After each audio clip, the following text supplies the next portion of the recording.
Selamat sejahtera para pelajar. Pada kali ini kita akan masuk bab 3 berkaitan dengan konflik dunia dan pendudukan Jepun di negara kita. Konflik dunia ini merangkumi Perang Dunia Pertama dan Perang Dunia yang Kedua, kesan daripada perkembangan imperialisme dan nasionalisme, dan kemudian kita melihat kemarahan tentera Jepun dan juga bagaimana kedatangan Jepun telah menyemarakkan juga semangat nasionalisme di kalangan rakyat. Jadi dalam bab ini ia mengandungi 9 subtopik utama. Kita akan bincangkan satu persatu kemudian nanti.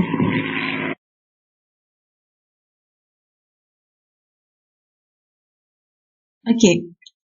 Bagaimana pula dengan perang yang berlaku di timur? Ya, perang yang berlaku di timur pula melibatkan kebangkitan kuasa Jepun melawan kuasa bersekutu. Jadi apakah sebab-sebab kebangkitan kuasa Jepun ini? Pertama adalah kerana keperluan perindustrian. Dan Jepun telah muncul sebagai satu negara industri yang baru, dan Jepun memerlukan wilayah yang baru untuk mendapatkan bekalan bahan mentah dan juga untuk pasaran industrinya. Jadi Jepun telah menyerang negara-negara sekitarnya. Yang kedua, faktor pengaruh tentera. Okey. Jadi Jepun, kerana Jepun ingin menguasai bahan mentah di Asia Tenggara, maka mereka menggunakan pengaruh tentera untuk mengatasi masalah ekonomi tersebut. Dan yang ketiga, slogan Order Baru Asia. Ya, Jepun telah menggunakan propaganda, iaitu dengan slogannya Asia untuk orang Asia. Dan slogan ini telah menyebabkan Jepun telah dianggap sebagai satu kuasa baru di timur untuk menyingkirkan kuasa barat di Asia Tenggara. Para pelajar, tahukah anda apakah punca utama berlakunya peperangan Pasifik? Dan apakah sebab berlakunya penaklukan Jepun ke atas alam Melayu dan Asia Tenggara? Faktor utamanya adalah disebabkan oleh sekatan perdagangan kuasa barat ke atas Jepun, iaitu sekatan ekonomi terhadap Jepun. Kita telah membincangkan bahawa Order Baru Asia itu meliputi negara-negara Jepun, Korea, China dan Manchuria. Jadi selepas menguasai negara-negara tersebut, ia telah mendapat reaksi daripada pihak bersekutu, iaitu Amerika Syarikat dan British, serta Belanda. Jadi mereka telah menggunakan sekatan ekonomi untuk menghalang Jepun daripada memperolehi bahan mentah yang diperlukan untuk industri dan operasi perang mereka. Jadi, apabila sekatan ekonomi yang dikenakan terhadap Jepun telah menyebabkan Jepun perlu mencari jalan keluar daripada sekatan ekonomi tersebut. Dan ini telah membawa kepada rancangan untuk menakluk wilayah-wilayah di Asia Tenggara. Kerana wilayah-wilayah di Asia Tenggara kaya dengan bahan mentah seperti biji timah, getah, boksit dan petroleum. Dan rancangan Jepun ini pula telah mendapat bantuan ketenteraan daripada kuasa paksi, iaitu Jerman. Jerman telah menghantar bantuan ke Jepun.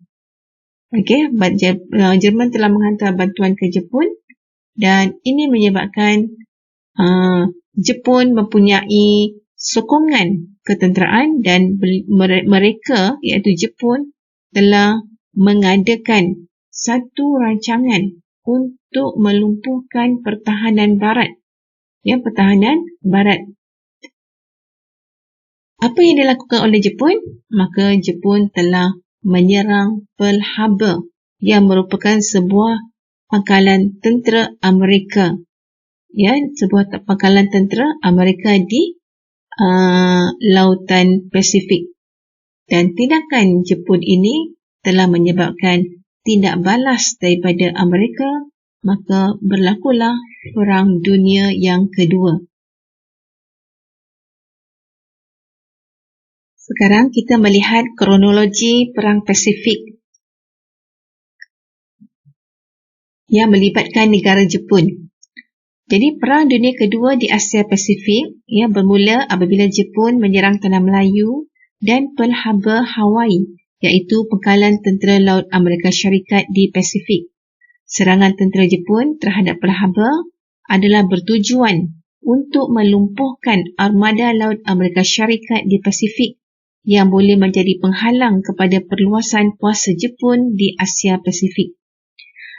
Kita telah melihat sebelum ini di mana Jepun mempunyai matlamat untuk mewujudkan order baru di Asia, iaitu mengembangkan kuasa Jepun meliputi negara Jepun sendiri, Korea, China dan Manchuria di dalam satu blok ekonomi, kemudian dikembangkan ke seluruh Asia. Dan tindakan Jepun menyerang negara-negara tersebut telah membawa kepada sekatan ekonomi oleh kuasa barat yang diketuai oleh Amerika Syarikat, Britain dan Belanda. Jadi apa yang dilakukan oleh Jepun untuk mengatasi sekatan ekonomi tersebut ialah dengan menyerang negara-negara di Asia Tenggara dan juga menyerang wilayah jajahan barat di Asia Pasifik. Jadi kita lihat di sini bahawa serangan dilakukan ke atas wilayah jajahan Amerika Syarikat, Britain dan Belanda seperti Filipina, Hong Kong, Pulau Guam dan Pulau Wake. Serangan tersebut kemudian telah membawa kepada penglibatan Amerika Syarikat apabila Amerika Syarikat mengisytiharkan perang terhadap Jepun. Namun strategi yang berkesan dan penguasaan serangan melalui laut, darat dan udara, laut, darat dan udara, Jepun berjaya juga membentuk empayar yang luas di Asia Pasifik menjelang tahun 1942. Jadi sekarang kita lihat bagaimana penguasaan tentera Jepun di rantau Asia Pasifik dengan strategi dan kaedah serangan yang berkesan di laut, udara dan darat. Serangan bermula pada 8 Disember 1941 apabila Jepun mendarat di Kota Baru melalui Thailand. Pada hari yang sama juga, Jepun telah menyerang Pearl Harbor. Pada 10 Disember, Jepun telah mendarat Pulau Guam.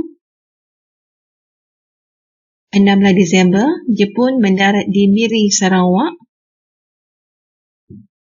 Pada 22 Disember, pendaratan pertama Jepun di Filipina.